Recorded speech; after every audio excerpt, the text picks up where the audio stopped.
Welcome to Dark Night Tales. In 1857, deep in the shadows of Louisiana, there lived a man the slave markets rejected, labeled, too ugly to sell, dismissed as worthless, forgotten by the system built to profit from human suffering. But history has a cruel way of turning insults into legends. Tonight's story follows Moses Walker, an enslaved man whose name would soon spread in whispers across plantations, courtrooms, and streets, until he became one of the most sought after figures in the state. Before we begin, tell me in the comments where you're watching from, and if you value stories uncovered through intense research, lost records, and hard to find historical truth. Make sure to subscribe, because every detail you hear tonight is the result of deep work to uncover what history tried to bury. In 1857, Louisiana stood at the heart of America's slave economy. New Orleans was the largest slave market in the Deep South, a place where human lives were priced, inspected, negotiated, and discarded like damaged goods. Enslaved men, women, and children were lined up on auction blocks, forced to stand silently as buyers examined their teeth, muscles, scars, and bodies, searching not for humanity, but for profit. Strength meant higher value. Youth meant long years of labor. Any physical difference, illness, or disfigurement could instantly reduce a person's worth to nothing. Plantation owners traveled from across Louisiana and neighboring states to these markets, driven by the expanding sugar and cotton industries. Sugar plantations, especially in southern Louisiana, were among the deadliest places to be enslaved. Labor was brutal, workdays were long, and death rates were high, meaning owners constantly sought fresh labor to replace those who did not survive. This demand created a ruthless system where enslaved people were evaluated solely as tools, not lives. Within this world, reputation mattered as much as strength. An enslaved person labeled difficult, damaged, or undesirable could be rejected without question. Slave traders had little interest in anyone who might lower profits or attract attention. Once marked as unsellable, an enslaved person often faced an even darker fate, resold cheaply, abandoned to harsher labor, or punished simply for existing outside the ideal image of value. It was inside this unforgiving marketplace, where appearance could determine life or death, that Moses Walker was judged, dismissed, and written off. In a system obsessed with control and perfection, being deemed worthless was not mercy, it was a sentence. And yet, from this very place of rejection, a transformation began that no trader, owner, or buyer could have predicted. In the slave markets of 1857, the body of an enslaved person was treated like merchandise, and Moses Walker's body was judged harshly. Traders and buyers scrutinized him not with curiosity, but with contempt. Records and oral accounts describe how physical appearance, facial structure, scars, posture, or signs of past injury could instantly determine whether a person was considered fit or defective. Moses was branded with one of the cruelest labels in that system: undesirable, not weak enough to discard entirely, yet not presentable enough to sell easily. This rejection was not subtle. Buyers reportedly turned away from him, refusing to even negotiate a price. In a market where enslaved men were valued for brute labor, Moses's appearance was seen as a liability, something that might frighten buyers, unsettle households, or attract unwanted attention. The word ugly, as used in that era's slave trade, did not simply describe looks. It was a coded judgment suggesting danger, disobedience, or abnormality. Once such a label was spoken aloud, it followed a person everywhere. Slave traders feared anything they could not easily control or explain. A man who looked wrong to them risked being associated with rebellion, violence, or bad fortune. Superstitions ran deep in plantation culture, and many buyers believed physical differences were signs of deeper problems. As a result, Moses Walker became a man no one wanted to claim, no matter how much labor he might provide. Being rejected did not mean safety. It often meant being passed between owners, subjected to harsher work, or kept in isolation. For Moses, this public dismissal stripped away even the minimal protections that came with being valuable. He became invisible and exposed at the same time, unwanted, yet constantly watched. This cruel paradox placed him on the edge of the system where desperation, fear, and resentment collided. Ironically, it was this very rejection, this moment of being declared unsellable, that marked the beginning of Moses Walker's transformation. In a society that reduced people to appearances, being cast aside pushed him into the shadows. And in those shadows, something began to change, something that would soon make his name echo across Louisiana. In the brutal hierarchy of slave society, the word unsellable carried a meaning far darker than simple rejection. It was not just an economic judgment, it was a social and psychological death sentence. To be unsellable meant an enslaved person existed outside the system's logic of profit, usefulness, and control. They were no longer seen as an asset, but as a problem. Slave markets thrived on predictability. Buyers wanted laborers who fit a familiar mold: strong, silent, obedient, and unremarkable.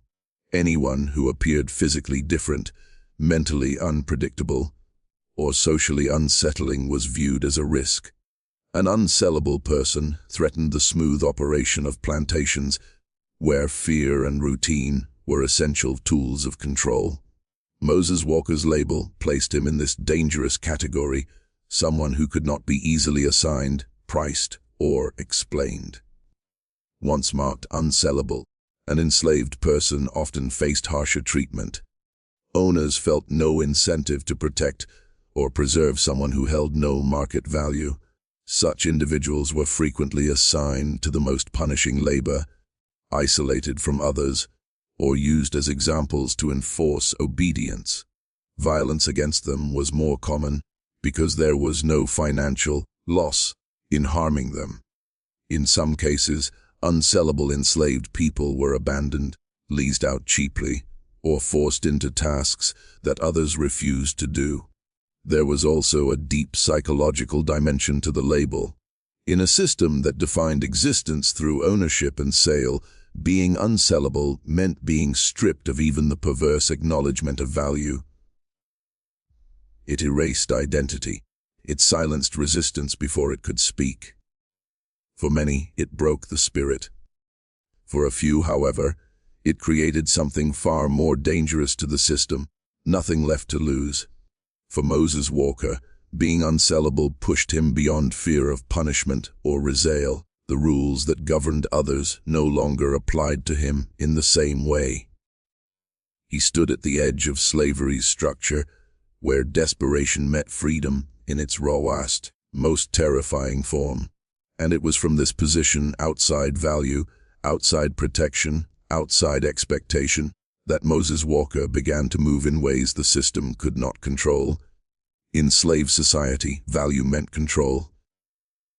But when a man was declared worthless, control could slip away, and Louisiana would soon learn just how powerful and unsellable man could become. On Louisiana plantations in the late 1850s, information moved faster through whispers than through words written on paper. Enslaved people shared news quietly at night, in the fields, near riverbanks, or inside cramped quarters where overseers could not hear clearly. White plantation owners, traders, and overseers also talked, often carelessly, spreading fear without realizing it. This is where the name Moses Walker first began to travel, not as a man, but as a rumor. At first, the whispers were vague. Some said there was an enslaved man no one could sell, a man passed from owner to owner like a curse. Others claimed he survived punishments that would have killed most men. Stories hinted that he worked alone, watched too closely, or was kept away from others for reasons no one would fully explain. On plantations ruled by superstition, mystery alone was enough to give a man power. As these rumors moved, they changed. Among enslaved communities, Moses' story became one of quiet defiance, a man rejected by the market, yet still standing. To them, he represented something dangerous, but hopeful proof that the system could fail. Among slave owners and overseers, the same story took a darker shape. They spoke of him as unsettling, unpredictable, someone whose presence disrupted order. Fear grew not from what he had done, but from what he might do. Plantation culture depended on control through certainty. Everyone had a place, a role, a price. Rumors destroyed that certainty. When Moses Walker's name surfaced repeatedly, without records, without sales receipts, without a clear owner, it created unease. A man who did not fit neatly into the system was a threat to it. Soon, Moses Walker was no longer just unsellable, he was unforgettable. Overseers watched more closely. Owners asked questions. Traders remembered his name. And with every retelling, the whispers grew louder, sharper, and more distorted. What began as quiet talk among the enslaved and careless gossip among the powerful slowly merged into something else entirely. By the time authorities started paying attention, Moses Walker had already become more than a man. He was a story moving faster than chains, slipping through plantations, and planting fear where control once felt absolute. At some point in 1857, something changed. The same system that had dismissed Moses Walker as worthless began to look at him differently. This shift did not happen in an auction house or on paper. It happened through fear, attention, and repetition. In slave society, value was not only created by labor, it was also created by interest. And Moses Walker had become interesting. Plantation owners began to hear his name more often than was comfortable. Traders remembered him not because they had sold him, but because they couldn't.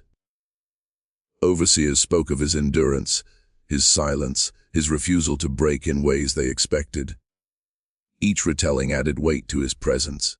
What once made him undesirable, his appearance, his isolation, his reputation, now marked him as someone different. And in a system obsessed with control, difference demanded investigation. Rumors began to attach purpose to his existence. Some believed he possessed unusual strength or resilience. Others feared he inspired unrest among the enslaved simply by existing outside the rules. A few claimed that wherever Moses Walker had been, discipline became harder to maintain.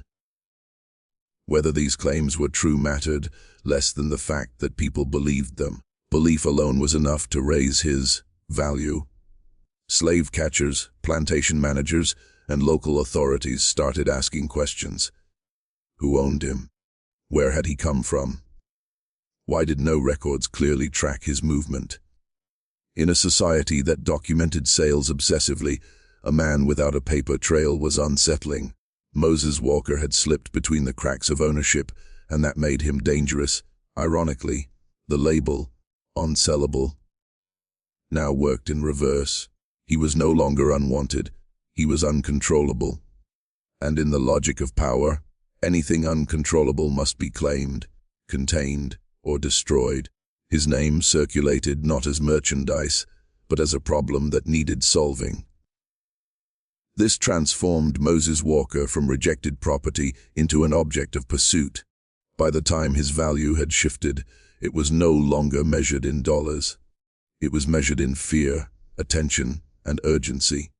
Moses Walker had become a man the system could not ignore, and in Louisiana, that was often the moment when survival became most uncertain. As Moses Walker's name continued to circulate, fear took root, and fear quickly transformed into obsession. In slave society, fear was a powerful currency. Plantation owners feared rebellion. Overseers feared losing control. Traders feared anything that disrupted profit. Moses Walker came to represent all three at once, not because of a single recorded act, but because of what he symbolized, a man the system failed to break. The more authorities tried to understand him, the more unsettling he became. No clear owner could confidently claim him. No sale record neatly defined his worth. No punishment seemed to erase his presence from conversation. This ambiguity fed obsession. People began to speak about Moses Walker as if he were moving deliberately through plantations, though in reality, his power existed mostly in the minds of those who feared him. Demand followed fear. Not the demand of buyers at an auction, but the demand of men in power who wanted answers. Plantation owners wanted him located, questioned, and removed from their proximity. Overseers wanted him watched, isolated, or transferred. Slave catchers and local enforcers wanted recognition for tracking him down. Each group wanted control over Moses Walker, but for different reasons. Bounties and informal orders began to circulate, not always written, but understood. If Moses Walker appeared nearby, someone was expected to report it. If he was seen speaking too freely, he was to be silenced. If he was found without clear ownership, he was to be detained. These reactions reveal the truth. Moses Walker was no longer feared for what he had done, but for what he might inspire. Obsession stripped away logic. Men who had once ignored him now watched for him. A man once considered worthless became a focus of attention that exceeded his physical presence. The system turned inward, driven by paranoia, and in doing so, it exposed its greatest weakness, fear of losing control over even one man. By the time demand for Moses Walker reached its peak, he was no longer being hunted as property. He was being pursued as a threat. And in a society built on domination, being seen as a threat was the most dangerous status of all. Once fear surrounding Moses Walker could no longer be contained within plantations. It began to take on a formal shape. In Louisiana during the 1850s, the law was not neutral. It existed to protect property, and enslaved people were legally defined as property. When Moses Walker slipped beyond clear ownership and control, the legal system did not ask whether he was guilty or innocent. It asked only one question: who had the right to claim him? Local authorities, parish courts, and plantation patrols became involved not through public trials, but through quiet coordination. Slave patrols were empowered to stop, question, detain, and punish any black person suspected of being out of place. For a man like Moses Walker, whose movements and ownership were unclear, this made him an immediate target. His very presence could be treated as a crime. Bounty hunters and slave catchers thrived in this environment. These men were not official officers, but they worked closely with the law, motivated by payment and status. When whispers of Moses Walker spread, so did informal rewards. Capturing or identifying him meant money, favor with plantation elites, and proof of loyalty to the system. The hunt became personal for many of them, not just work, but an opportunity. The law amplified fear by giving it legitimacy. Once Moses Walker's name appeared in reports, conversations shifted from rumor to urgency. He was no longer just unsettling. He was wanted. Wanted for questioning. Wanted for containment. Wanted to be removed from circulation. The lack of clear charges did not matter. In slave society, suspicion was enough. This legal pressure forced Moses Walker further into the shadows. Movement became dangerous. Silence became survival. Every patrol, every unfamiliar face, every road carried the risk of capture. Yet the more effort invested in finding him, the more powerful his absence became. A man constantly pursued, but never easily found, unsettled the very men tasked with control. By involving the law and bounty hunters, Louisiana's authorities revealed the truth. Moses Walker was no longer a rejected slave. He had become a symbol of disorder. And once the law declared a man a threat, mercy rarely followed. By late 1857, Moses Walker's name was no longer confined to a single plantation or parish. It traveled along Louisiana's rivers, dirt roads, and trade routes, carried by people who feared him, people who pitied him, and people who never met him at all. In a society where literacy was limited and official records were selective, names spread through voice, repetition, and exaggeration. Moses Walker became one of those names. Enslaved workers carried his story from plantation to plantation as quiet testimony. They spoke of a man rejected by the market yet powerful enough to unsettle owners. His name became a signal, a reminder that the system was not flawless. These stories were not shouted. They were shared cautiously, often at night, often incomplete. But even fragments were enough to keep his presence alive. Among white communities, the spread was faster and louder. Overseers warned one another. Traders mentioned him in passing as a problem they did not want to inherit. Patrols exchanged descriptions that grew less precise with each retelling. One man's uncertainty became another man's fear. Soon, Moses Walker was spoken of as if he could appear anywhere, at any time. The Mississippi River played a crucial role. As the main artery of Louisiana commerce, it connected plantations, towns, and markets.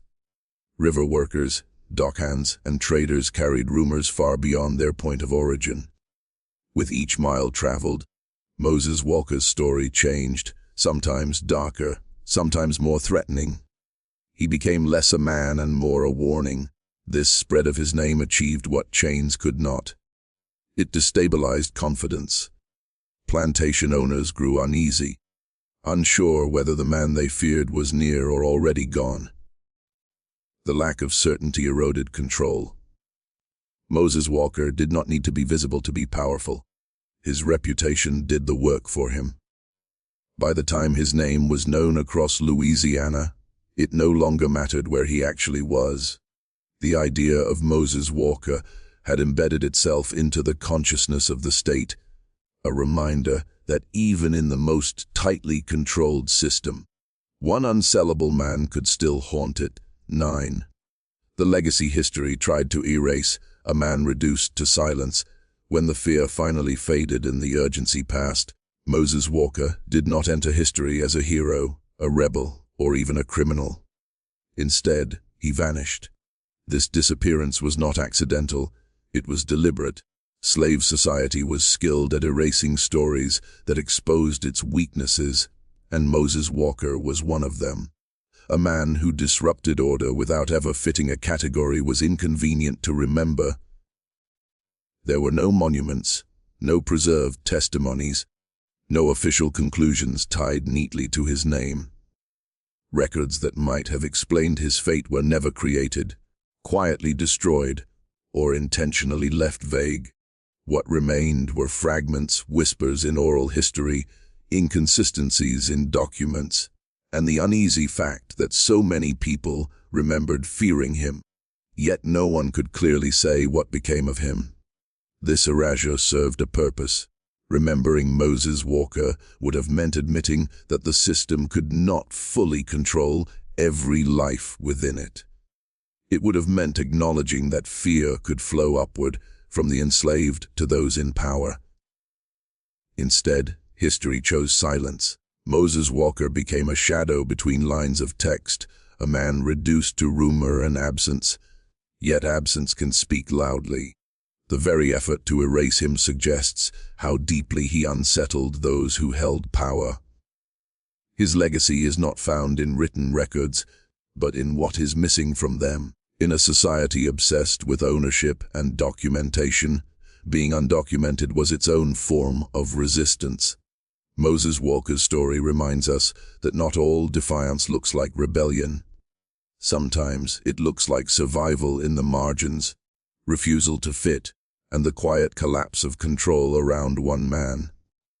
History may have tried to erase him, but the fear he left behind tells us he was never truly forgotten.